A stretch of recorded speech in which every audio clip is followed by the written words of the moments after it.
জায়গাটা একটু আসে। আপনি যেটা বলছিলেন যে বিএনপি নির্বাচনের আগে, বিশেষ করে ২৮শে অক্টোবরের আগে তারা কিন্তু বেশ অনেক ভালো অবস্থানে ছিল, কিন্তু ২৮শে অক্টোবর যে ঘটনাটা ঘটলো সেটা নিয়ে আপনার কোনো বিশ্লেষণ আছে কিনা, যেটি আপনি বিএনপি নেতৃত্বের কথা একটু বলতে গেলেন, কিন্তু সেই সমাবেশে তো বিএনপির পক্ষ থেকে বলা হচ্ছে তারা অনেক লোক ছিল, তারা অনেকে এসছে, তাদেরকে যেভাবে অভিযুক্ত করা হয়েছে সেই অভিযোগে তারা অভিযুক্ত নয়। আপনার বিশ্লেষণটা কি সেই ২৮শে অক্টোবরে সেই সমাবেশকে নিয়ে? আপনার ওরা অভিযোগে অভিযুক্ত নয় যদি বলে, তাহলে প্রধান বিচারপতির বারবকম আক্রমণ কারা করছে? ওরা স্টেজ থেকে, মঞ্চের থেকে সরে গেল কেন? তারা যদি অভিযুক্ত না হয়, তাদের এত বড় সমাবেশ, সবাই মঞ্চ ত্যাগ করে বড় নেতারা চলে গেল কেন? একটা রাজনৈতিক দল তো এইভাবে যেতে পারে না, যায় না। আপনার স্মরণ থাকতে পারে ৩ উদ্দিনের সরকারের সময় প্রথম দিকে এই যে ফখরুদ্দিন, মাইনুদ্দিন, মাসুদউদ্দিন, এদের প্রথম আমলে কিন্তু শেখ হাসিনাকে বিদেশ থেকে দেশে আসতে দেবে না, নিশ্চয় মনে আছে, আটকাবে। তো শেখ হাসিনা কি আসেন নাই? রাজনীতি করব, কিন্তু আমাকে বাধা দিলে আমি বাধা অতিক্রম করতে চেষ্টা করব না, সেটা দিলে হয় না। বঙ্গবন্ধু সারা জীবন সংগ্রাম করলেন। মৃত্যু ঝুঁকি নিয়ে কতক্ষণ করা যায় আপনার, যদি একেবারে আপনার না, আপনার ঝুঁকি নিয়ে বলতে সেদিন ২৮শে অক্টোবরের তাদের পল্টনের যে সমাবেশ, এর আগে তো তারা ওই যে রেস করছে আসবে না বা এখানে সমাবেশ করবে না, তারপরে এর আগে আবার ওই কি টিকাটুলি না কোন দিকে ওইগুলা করবে না, পরে করলো। তারা প্রত্যেকবারই নিজেদের স্ট্যান্ড থেকে পিছিয়ে যায়। কিন্তু আমার বিশ্লেষণ হলো ২৮শে অক্টোবর যে সমাবেশটা তাদের হলো, সেখানে প্রচুর লোক হয়েছে। তো এই লোক হইলে পুলিশে যখন এখান থেকে শুরু করছে তাদের দিয়ে, হ্যাঁ, যাই মারতেছে, তো রাজনৈতিক দল এভাবে চলে যাবে নাকি? আপনার মনে থাকতে পারে বাইতুল মোকাররমের দক্ষিণ পাশে তো মিটিং হইতো ছাদের উপরে, মোস্তাকের আমলে একবার সেখানে কি সাপ ছেড়ে দিল না, জনগণ পালাইলো।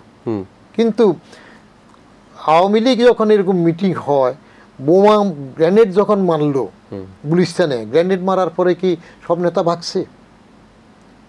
গ্রেনেড যে মারা গেল, সব কি পালাই গেল? যায় নাই তো।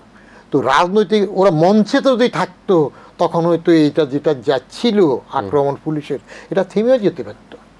মানুষ সব মঞ্চের থেকে নেতা নেমে গেলে আর লোকজন থাকে নাকি? সব এদিক সেদিক চলে গেল। হ্যাঁ, এটা তো আর হেফাজত দমনের মতো কায়দায় হয় নাই। হেফাজতের আন্দোলন যেটা শাপলা চত্বর মতিঝিল দখল করা, সেটা তো একটা উপযুক্ত কাজ হয়েছে। তারা মিটিং করে চলে যাবে বলছে, যায় নাই। এবং সেখানে সেই সময় ওটা হইলো যে পলিটিক্যাল ক্যারিজমা। সেই সময় কিন্তু বেগম খালেদা জিয়ার সাথে অন্য রাজনৈতিক দলের লোকজন সবাই আসছে। উনি ঘোষণা দিলেন, এরা যারা আসছে তাদেরকে পানি দাও, খাবার দাও, হ্যাঁ, সব সেখানে মঞ্চে উঠে একাত্মতা প্রকাশ করতেছিল। ওটা একটা এনার্কি চেষ্টা করেছিল। কিন্তু এই রাজনৈতিক দলের যেটা ২৮শে অক্টোবর যেটা বিএনপির মিটিং হচ্ছিল, সেই সময় এইভাবে মঞ্চের থেকে নেতাদের সরে যাওয়া আমি পছন্দ করিনি। তাহলে তার নেতৃত্ব থাকলো না।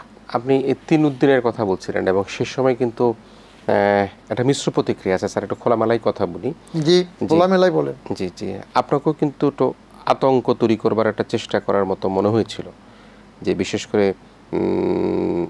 দু একজন উপদেষ্টা রুই কাতল ধরবে না, পুঁটি মাছ ধরবে না, কি জানি কথা বলছে, মতিন বলেছে। জি, মতিন বলেছে। তখন আপনিও কিন্তু মনে হয়েছিল যে সেনা শাসিত সরকারের একটা বিশেষ অংশ হিসাবে এই ব্যবসায়ী বা অন্য ক্ষেত্রে এক ধরনের প্রভাব বা চাপ সৃষ্টির চেষ্টা করছিলেন। সেই জায়গাটাকে, সেই সময়টাকে আপনি কীভাবে বিশ্লেষণ করবেন? আপনার সেই সময় সেনা, এটা তো সেনা সমর্থিত, তারা বলে অফিসিয়ালি সেনা সমর্থিত সরকার, আমি বলি সেনা নির্দেশিত সরকার। আচ্ছা, সেনার নির্দেশে চলেছে। ফখরুদ্দিনের কোনো পাওয়ার ছিল না, পাওয়ার ছিল মাইনুদ্দিনের কাছে। আচ্ছা, মাইনুদ্দিন মাসুদউদ্দিনের। মিশ্র প্রতিক্রিয়া সে সময় ব্যবসায়ীদেরকে যে আক্রমণে, সেটার আমি বিরোধিতা করেছিলাম। তখন বাংলাদেশ ব্যাংকের গভর্নর ছিলেন সালেউদ্দিন সাহেব, আমি এনবিআর এর চেয়ারম্যান। যে সময় ব্যবসায়ীদের উপরে এরকম লিস্ট করে তারা আয় করছিল, আমি বললাম যে এটা করলে আর ঠিক হবে না।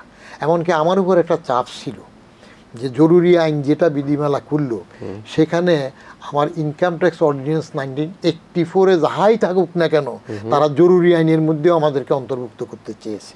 আচ্ছা, তা আমি তখন বলছিলাম যে 2 দিনের যুগী পাত্রে অন্ন বলে লাভ নেই। আমার যুগী কাদেরকে বোঝাচ্ছিলেন তখন? 2 দিনের যুগী ওরা। 3 উদ্দিনের যারা সরকার আসলো, মঈনুদ্দিন, মাসুদউদ্দিন, যারা ক্ষমতা আসলো, তারা তো 2 দিনের যুগী। আচ্ছা। তারা তো যেভাবে আসছে সেটা তো নর্মাল প্রসেসে ক্ষমতায় আসেনি। তারা যে তখন 111 করে ক্ষমতা আসলে কি নর্মাল প্রসেসের ক্ষমতা, তা তো নয়। অতএব ওরা আসছে, এবং জেনারেল মঈনের সাথে তো আমার এককভাবে বসাও হয়েছে 2-1 বার। আমি একবার জিজ্ঞেস করছিলাম প্রথম সেনা সদরে তার বসার সময়, বললো যে কি কি করবে এগুলো নিয়ে আমাকে বললো যে আপনি এই করবেন। আমি আপনার থাকবেন কয়দিন প্রশ্ন করলেন? জি। সেখানে কিন্তু মাসুদকেও ঢুকতে দেয় নাই, আচ্ছা। শুধু আমি এবং মই। আমি আপনার কদিন থাকবেন? বলে যে বছর 2-1 মনে করেন। তো 2 বছর পরে ইলেকশন। তো 2 বছরের মধ্যে পরে যদি ইলেকশন দেন বা করেন, এখন আপনারা যেটা চাচ্ছেন এগুলা তো আইন শুদ্ধের মধ্যে পড়বে না। এই যে আমার এনবিআরকে বলতেছেন আপনি জরুরি বিধিমালার মধ্যে ফেলবেন, তো আপনি জরুরি বিধিমালাতে ফেলে যে কাজ করবেন এখন 2 বছর পরে যদি নির্বাচিত সরকার আসে, এটা যদি রেটিফাই না করে আপনাদের, তখন তো এগুলা কোনো মামলা টিকবে না।